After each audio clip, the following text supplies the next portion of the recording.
Les ombres de l'asile de Belladonna. Bonjour Reddit, je suis le Dr Jane Moore, psychologue de profession. Je n'ai jamais cru aux fantômes ou aux esprits jusqu'à ma rencontre avec l'inexplicable à l'asile de Belladonna. Ce qui a commencé comme une enquête rationnelle pour démystifier les mythes locaux s'est rapidement transformé en un voyage terrifiant qui a brisé mon scepticisme. Voici mon histoire. Située dans la charmante ville de Belladonna, enveloppée par d'anciennes forêts de pins, se trouve l'asile de Belladonna, longtemps abandonné. J'ai été fascinée par les histoires et l'histoire sombre de l'asile et ai décidé d'enquêter sur les événements étranges qui entourent l'établissement désaffecté. J'étais convaincue qu'il y avait une explication logique à tout.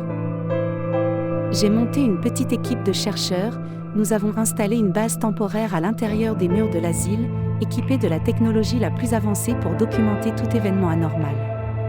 Les premières nuits, nous avons fait l'expérience de petits phénomènes inexpliqués. J'ai vite trouvé des explications rationnelles à ces phénomènes, les attribuant à l'âge du bâtiment et au pouvoir de suggestion. Cependant, alors que nous creusions plus profondément, nous avons découvert d'anciens dossiers de patients et des journaux intimes. Ils révélaient une histoire effrayante.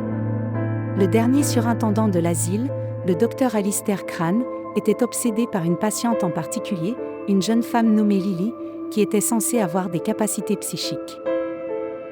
Au fur et à mesure que nous recréions les événements passés, nos rencontres avec l'inexplicable se multipliaient et devenaient de plus en plus intenses. J'ai commencé à ressentir une étrange connexion avec Lily, à vivre des rêves et des visions qui brouillaient la ligne entre la réalité et le cauchemar. Nous avons décidé de faire une séance le jour anniversaire de la tempête fatidique de 1963. La séance s'est transformée en horreur lorsqu'une puissante force invisible a pris le contrôle. Un membre de notre équipe a été gravement blessé, les autres ont été traumatisés émotionnellement.